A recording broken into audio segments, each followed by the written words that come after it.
Hello students, welcome back to my YouTube channel. आज आम my greatest Olympic prize chapter रो second unit पढ़िबा। तो आसंतु unit second warm up. Anger is the worst enemy of an athlete. कहा जायछि राग बा क्रोध हेउछि गोटे खेलाड़ी पई गोटे एथलेट पई सबुठारु बड़ शत्रु। Read the following unit of the text and find out how Vance suffered for his anger and who bailed him out। ଏଠି କୁହାଯାଇଛି ତଳେ ଦିଆଯାଇଥିବା ଫୁଲ୍ ୟୁନିଟ୍କୁ ପଢ଼ ଏବଂ ବାହାର କର ଯେ ଜେସି ୱିନ୍ସ କେମିତି ସଫର କରିଛନ୍ତି ତାଙ୍କର କ୍ରୋଧକୁ, କେମିତି ସଂଘର୍ଷ କରିଛନ୍ତି ତାଙ୍କର କ୍ରୋଧକୁ ଏବଂ ସେ କ୍ରୋଧରୁ ତାଙ୍କୁ କିଏ କାଢ଼ିଛି। ସାଧାରଣତଃ ଯେକୌଣସି ଲୋକ ବି କ୍ରୋଧରେ ଥିଲେ ସେ କନଫ୍ୟୁଜ୍ ହୋଇଥାଏ, ବିଚଳିତ ହୋଇଥାଏ। ସେ ବିଚଳିତ ପରିସ୍ଥିତିରୁ ଜେସି ୱିନ୍ସକୁ କିଏ ବାହାର କରିଛି ସେ ବିଷୟରେ କୁହାଯାଇଛି। ତ ଟେକ୍ସଟରୁ ଆରମ୍ଭ କରିବା। ଆନ୍ angry athlete is an athlete who will make mistakes. ଏହା ମାନେ କ୍ରୋଧୀ ଖେଳାଳି ଏକ ଏମିତି ଖେଳାଳି ଯିଏକି ମିଷ୍ଟେକ୍ସ କରେ, ଭୁଲ କରେ। As any coach will tell you. ସେ କହୁଛନ୍ତି ଏକଥା ତୁମମାନଙ୍କୁ ଯେକୌଣସି କୋଚ୍ ମଧ୍ୟ କହିଥିବେ। କୋଚ୍ ମାନେ ଯିଏ ଆମକୁ ଖେଳ ପ୍ରଦର୍ଶନ କରିବା ପାଇଁ ଶିକ୍ଷା ଦେଇଥାନ୍ତି ତାହାଙ୍କୁ କୋଚ୍ କୁହାଯାଏ। ସେ କହିଛନ୍ତି ଯେ ଯେକୌଣସି ରାଗୀ ଖେଳାଳି ବା କ୍ରୋଧୀ ଖେଳାଳି ସେ ମିଷ୍ଟେକ୍ସ କରେ ବା ଭୁଲ କରେ ବୋଲି କୁହାଯାଇଛି। I was no exception. ମୋର କିଛି ମନ୍ତବ୍ୟ ନଥିଲା। On the first of my 3 qualifying jumps I leaped from several inches beyond the take-off board for a no jump। Jesse Owens କହିଛନ୍ତି ଯେତେବେଳେ ମୋର କ୍ୱାଲିଫାଇଂ ରାଉଣ୍ଡ ଆସିଲା, କ୍ୱାଲିଫାଇଂ ଜମ୍ପ ଆସିଲା, ମୁଁ ସେତେବେଳେ ଟେକ୍ ଅଫ୍ ବୋର୍ଡ଼ର ଟିକେ ପଛରୁ ସେଭରାଲ ଇଞ୍ଚେସ୍ ବିୟଣ୍ଡ ଲେଫ୍ଟ କରିଦେଲି, ଛାଡ଼ିଦେଲି। ସେଥିପାଇଁ ମୋର ଜମ୍ପ ଗୁଡ଼ିକ ନୋ ଜମ୍ପ ହେଇଗଲା। ଲଙ୍ଗ ଜମ୍ପ ଯେଉଁ ପଡ଼ିଆରେ କରାଯାଏ ସେ ଜାଗାକୁ ଛାଡ଼ି ଗୋଟିଏ ଟେକ୍ ଅଫ୍ ବୋର୍ଡ଼ ବୋଲି କୁହାଯାଏ, ଯାହାକି ଜେସି ୱିନ୍ସ କ୍ୱାଲିଫାଇଂ ଜମ୍ପ ଦେଲାବେଳେ ତାହାକୁ ଛାଡ଼ିକି କେତେ ଇଞ୍ଚ ଛାଡ଼ିକି ଡେଇଁ ଦେଇଥିଲେ, ସେଥିପାଇଁ ତାଙ୍କର ଜମ୍ପ ଗୁଡ଼ିକ ନୋ ଜମ୍ପ ହୋଇଯାଇଥିଲା। On the second jump I was even worse. Did I come 3000 miles for this? I thought bitterly to fail in the trials and make a fool of myself। Even I oars। ମୁଁ ବିରକ୍ତ ହୋଇଗଲି ବା ବିରକ୍ତି ଭାବ ପ୍ରକାଶ କଲି। Did I come 3000 miles for this? ଏଥିପାଇଁ ମୁଁ ଏଇ 3000 କିଲୋମିଟର ଦୂର ଆସିଛି। I thought bitterly। ମୁଁ ନିଜକୁ ନିଜେ କହିଲି to fail in the trials and make a fool of myself। ମୁଁ ସେଥିପାଇଁ ଏତେ ଦୂରକୁ ଆସିଛି ନିଜକୁ ନିଜେ ଟ୍ରାଏଲ୍ସ ଗେମ୍ରେ ଫେଲ୍ କରିବା ପାଇଁ, ନିଜକୁ ନିଜେ ବୋକା ଭାବରେ ପରିଚିତ କରିବା ପାଇଁ। ଅଥର ନିଜକୁ ନିଜେ ଏହା ପଚାରୁଛନ୍ତି।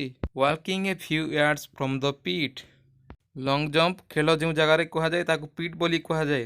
ୱାର୍କିଂ a few yards from the pit, ସେ ପିଟ୍ରୁ ମୁଁ କିଛି ଗଜ ଦୂରତା ପଛକୁ ଗଲି ଏବଂ I kicked disgustedly at the ground.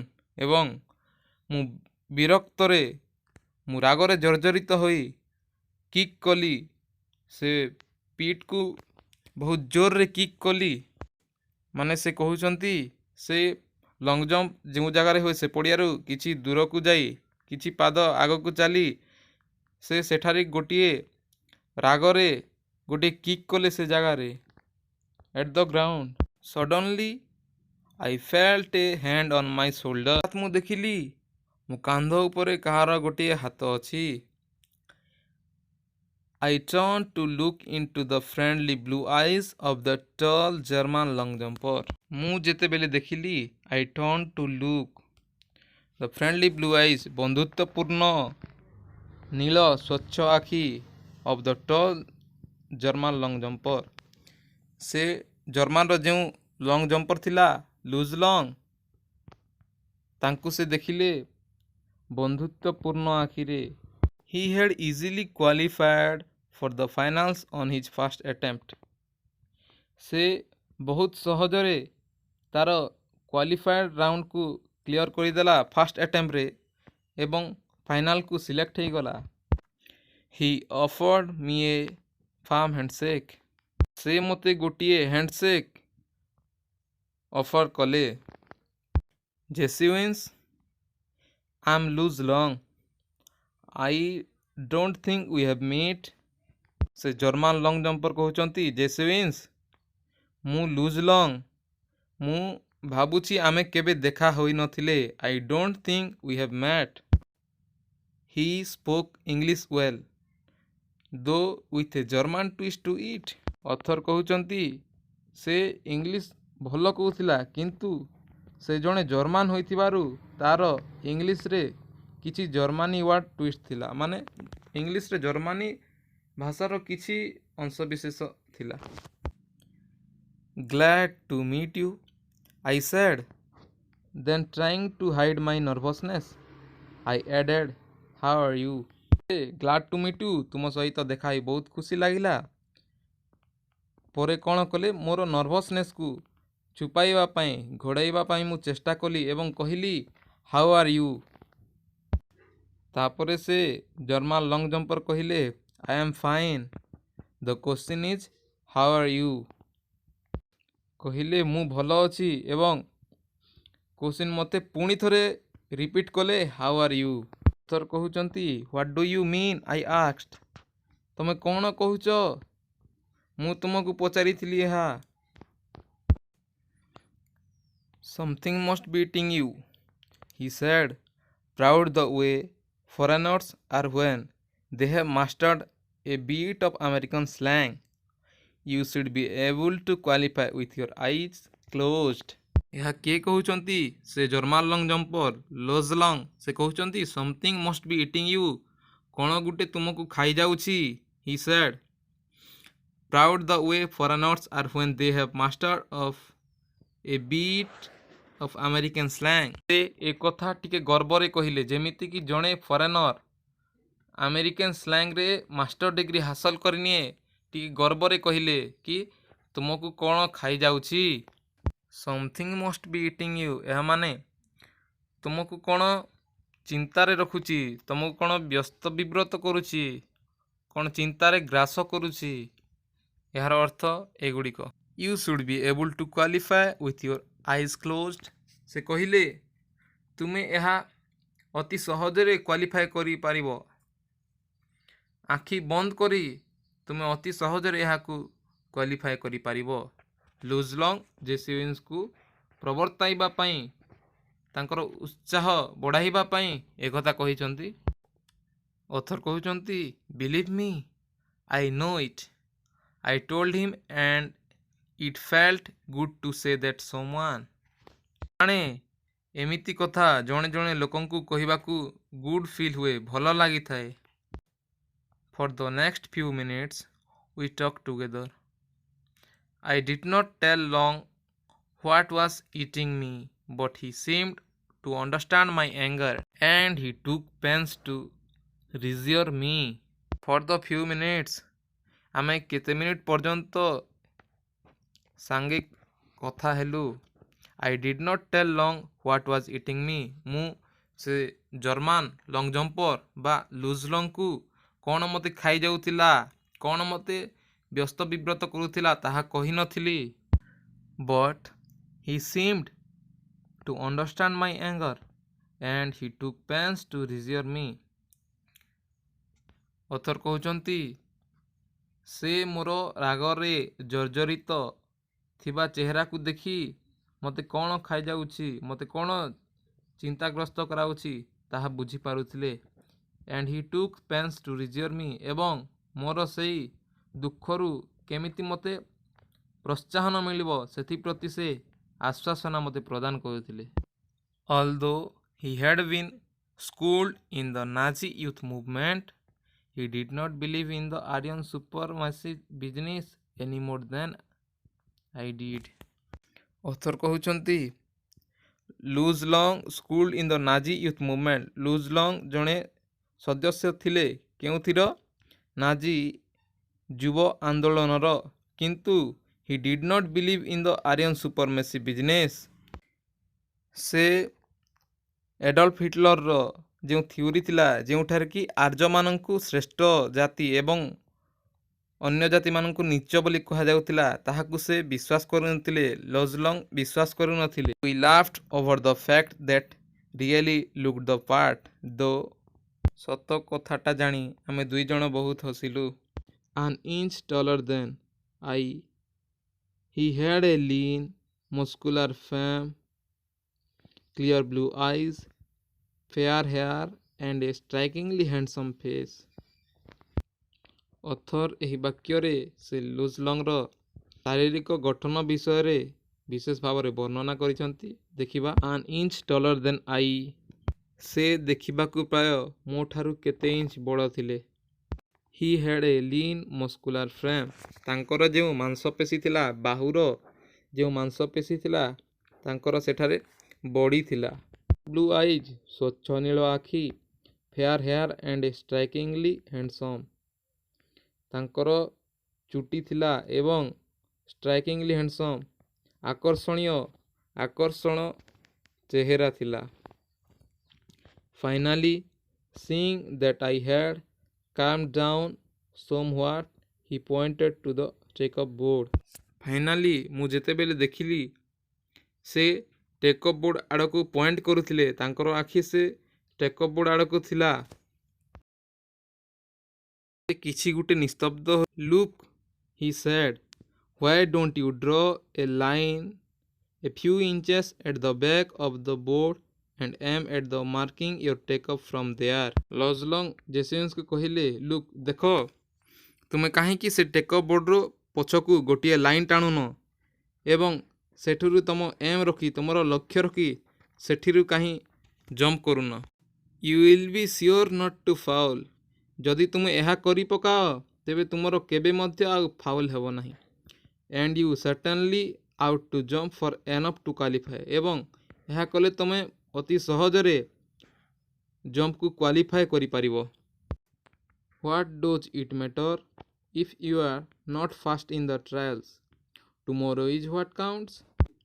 ଲଜଲଙ୍ଗ କହୁଛନ୍ତି ଏହା ମ୍ୟାଟର କରେ ନାହିଁ ତୁମେ ଟ୍ରାଏଲ୍ସରେ ଫାଷ୍ଟ ହେଲ ବୋଲି, କାରଣ କାଲି ଯେଉଁ ଗେମ୍ ହେବ କାଲି ଯେଉଁ ଜମ୍ପ ହେବ ତାହାକୁ କାଉଣ୍ଟ କରାଯିବ। Suddenly all the tension seemed to ebb out of my body as the truth of what he said hit me.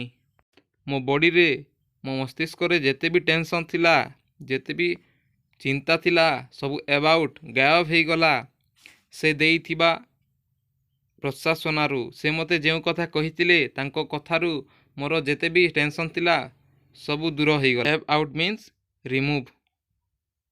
I drew a line a full foot behind the board and proceeded to jump from there. ଏହାପରେ ମୁଁ କ'ଣ କଲି ନା ଗୋଟିଏ line ଟାଣିଲି take up ବୋର୍ଡ଼ର କିଛି ପଛକୁ ଗୋଟିଏ line ଟାଣିଲି ଏବଂ ସେଠାରୁ ମୋର ଲକ୍ଷ୍ୟ ରଖିଲି। I qualified with almost a foot to spare. ଯେତେବେଳେ ଲଜଲଙ୍ଗ ଦେଇଥିବା ଆଇଡ଼ିଆକୁ ମୁଁ ପ୍ରୟୋଗ କଲି I qualified with almost a foot to spare. ଗୋଟିଏ ଫୁଟ ଅଧିକ ଡେଇଁକି ମୁଁ କ୍ୱାଲିଫାଏ କରିଗଲି। ୟୁନିଟ୍ ସେକେଣ୍ଡ ସମାପ୍ତ ହୋଇଗଲା। ଆସନ୍ତୁ ଗ୍ଲୋସାରୀରେ ଦେଖିବା। ଇଟିଂ ମିନ୍ସ ଏଜିଟେଟିଂ କ'ଣ ଗୋଟିଏ ବ୍ୟସ୍ତ ବିବ୍ରତ କରିବା। Disgustedly with a strong feeling of dislike କୁ ପସନ୍ଦ ନ କରିକି ରାଗରେ ଜର୍ଜରିତ ହେବା। ରିଏଜିଅର ଏହା ମାନେ ଟୁ ସେ ସମଥିଙ୍ଗ ଟୁ ମେକ୍ ସମବଡି ଲେସ୍ ଫ୍ରାଇଟେଣ୍ଡ। ଆଶ୍ୱାସନା ପ୍ରଦାନ କରିବା ବା ସାନ୍ତ୍ୱନା ପ୍ରଦାନ କରିବା। ଯେକୌଣସି ଲୋକ ଗୋଟିଏ ବିପଦ ସମୟରେ ବା କୌଣସି ଚିନ୍ତାରେ ଥାଏ ସେ ଚିନ୍ତାରୁ ତାକୁ ମୁକ୍ତ କରିବା ପାଇଁ ଯେଉଁ ୱାର୍ଡ଼ଟା ବ୍ୟବହାର କରାଯାଏ ତାହାକୁ ରିଏଜର ବା ସାନ୍ତ୍ୱନା ପ୍ରଦାନ କରିବା ବୋଲି କୁହାଯାଏ। ୟୁନିଟ୍ ସେକେଣ୍ଡ ସମାପ୍ତ ହୋଇଗଲା। ଏବେ ଆମେ ୟୁନିଟ୍ ଥାର୍ଡ଼ ପଢ଼ିବା। ଆସନ୍ତୁ ୱାର୍ମ ଅପ୍ ଦେଖିବା। ଆସନ୍ତୁ। Do you believe in the adages? ତୁମେ ଲୋକାପ୍ତି ବା ଲୋକବାଣୀରେ ବିଶ୍ୱାସ କର କି? A friend in need is a friend indeed. ଏହାର ଅର୍ଥ ଯେକୌଣସି ବନ୍ଧୁ ବିପଦ ସମୟରେ ଅନ୍ୟ ବନ୍ଧୁଙ୍କୁ ସାହାଯ୍ୟ କଲେ ତାହାକୁ ପ୍ରକୃତ ବନ୍ଧୁ ବୋଲି କୁହାଯାଏ କି? Read the following unit of the text and note how Owens and Luz Long become a good friends. एठारे कुहाଯାଇଛି रीड द फॉलोइंग यूनिट तले दिया जाइथिबा यूनिट को भल भाବରେ पढ़ एवं नोट कर जे जेसी विन्स एवं लॉजलॉन्ग केमिति गोटिए भल सांग होई पारिथिले। द टेक्स्ट आरंभ करिवा। That night I walk over to Luz Long room in the Olympic village to thank him. Author कहउछंती दैट नाइट मुसे रातिरे चाली चाली लॉजलॉन्ग रो रूम को गली इन द ओलंपिक विलेज जोटी ओलंपिक होतिला सेठारे आमको गोटी गोटे रूम देइथिले सेठारे मु लॉजलॉन्ग रो रूम को गली टू थैंक हिम तांकु धन्यवाद जणाइबा पाई। I knew that if it had not been for him I probably would not be jumping in the finals the following day. Author कहउछंती मु निश्चित होइथिली मु निश्चित भावरे जानिथिली कि जदि मो पाखरे लॉजलॉन्ग देइथिबा आइडिया न थांता ताहेले मु केबे मध्य ट्रायल्स राउंड क्वालिफाए करि पारि न थांती। ऑथर कहिचंती जे से लॉजलॉन्ग देइथिबा जो फॉरगिवनेस जोगु से आइडिया जोगु तांको प्रति यह संभव होइछि। We sat in his quarters and talked for 2 hours. We sat means आमे सेट ही गलु आमे बसिलु तांको क्वार्टर रे तांको रूम रे बसिलु आमे एवं टॉक फॉर 2 hours 2 घंटा पर्यंत कथा हेलु about track and field, ourselves, the world situation and a dozen other things. आमे बसिलु 2 घंटा कथा हेलु एवं केउ विषय रे कथा हेलु ना about track and field खेल पड़िया एवं ट्रैक माने रनर माने जेउ गोटे ट्रैक रे दौड़ती ताकू ट्रैक कहा जाए। आवर सेल्फ आम निज विषय रे द वर्ल्ड सिचुएशन वर्ल्ड रो परिस्थिति विषय रे कथा हेलु and a dozen other things एवं अन्यान्य कथा गुड़िक मध्य आलोचना कलु। When I finally got up to leave we both knew that a real friendship had been formed. शेषरे जेतेबेले मु leave I got up to leave जेतेबेले मु तांको रूम परित्याग करने को चाहिए आमे दुई जन निश्चित हो जानिथिलु जे आम भितरे गोटे रियल फ्रेंडशिप स्थापन हो जाइछि बोली। Luz would go out to the field the next day trying to beat me if he could. मु जाने काली लॉजलॉन्ग फील्ड को जिबे मते हराइबा पाई जदि से पारिबे but I knew that he wanted me to do my best. किंतु मु जाने लॉजलॉन्ग मते चाहुचंती मु मोर बेस्ट केमिति देखई देबी। से कहउचंती ऑथर कहउचंती लॉजलॉन्ग चाहुतिले कि जेसुइन्स तांकर बेस्ट प्रदर्शन करंतु बोली even if that meant my winning अथवा एहीपरि मध्य होई पारे कि से मोर विजय लाभ आशा करुचंती बोली। As it turn out Luz broke his own past record. एहा परे पड़िया रे देखागला लॉजलॉन्ग तांकर जो पास्ट रेकर्ड थिला ताहाकु भांगी देइछंती पुणी थरे। In doing so he pushed me on to a peak performance. से मते हल्का सा पुश कले मते टिके ठेली देले टू पीक परफॉर्मेंस मोर भल प्रदर्शन करिया पाई। अन्य अर्थरे कहिबाकु गले से मोर जोश बढ़ाइबा पाई एही कार्य करिथिले। I remember that at the instant landed from my final jump. जेते बेले मु मो फाइनल जंप को लैंड कली मोर फाइनल जंप कली the one which set the Olympic record of 26 feet 5 1 by 4 inches he was at my side. मु गोटिए ओलंपिक रिकॉर्ड सृष्टि कली जहा 26 feet 5 1 by 4 inches थिला। आगरु मध्य कहा जाइछि से जणे यूनिवर्सिटी स्टूडेंट थिले एवं पूर्वरु तांकर वर्ल्ड रिकॉर्ड थिला 26 feet 8 1 by 4 inches ଏହା ତାଙ୍କର ୱାର୍ଲଡ ରେକର୍ଡ ଠାରୁ କମ୍ ଥିଲା, କିନ୍ତୁ ଏହା ଅଲିମ୍ପିକ୍ ରେକର୍ଡ ଥିଲା। He was at my side congratulating to me. ସେ ମୋ ସାଇଡ୍କୁ ଆସିଲେ ଏବଂ ମୋତେ କଂଗ୍ରାଟ୍ସ କଲେ। Despite the fact that Hitler glared at us from the stands not 100 yards away, ମୁଁ ତାହା କରି ଦେଖାଇଲି ଯେ ଏଡଲ୍ଫ ହିଟଲରର ଯେଉଁ ନାଜିସ୍ ଥିଓରି ଥିଲା ଆର୍ଯ୍ୟମାନେ ସବୁଠାରୁ ଶ୍ରେଷ୍ଠ ବୋଲି, ତାହାକୁ ମୁଁ ଭୁଲ ବୋଲି ପ୍ରମାଣିତ କରିପାରିଲି। Lodge shook my hand hard, and it was not a fake smile with a broken heart, sort of grief either. ଅଥର କହୁଛନ୍ତି, ଲଜଲଙ୍ଗ ମୋ ହାତକୁ ଜୋରରେ ଧରିଲେ ଏବଂ ଗୋଟିଏ ସ୍ମାଇଲ୍ କଲେ, ଯାହାକି ଫେକ୍ ସ୍ମାଇଲ୍ ନଥିଲା। ହୃଦୟପୂର୍ଣ୍ଣ ଭାବେ ସେ ମୋ ଆଗରେ ତାଙ୍କର ହସ ପରିପ୍ରକାଶ କଲେ। You could melt down all the gold medals and cups I have, and they would not be a plating on the 24 karat friendship I felt for Lozlong at the moment. ଅଥର କହୁଛନ୍ତି, ମୁଁ ଅଲିମ୍ପିକରେ ଯେଉଁ ଗୋଲ୍ଡ ମେଡାଲ୍ସ ଆଉ cup ଗୁଡ଼ିକ ଜିତିଥିଲି, ତାହା melt down ହୋଇଯିବ, ତାହା ତରଳିଯିବ।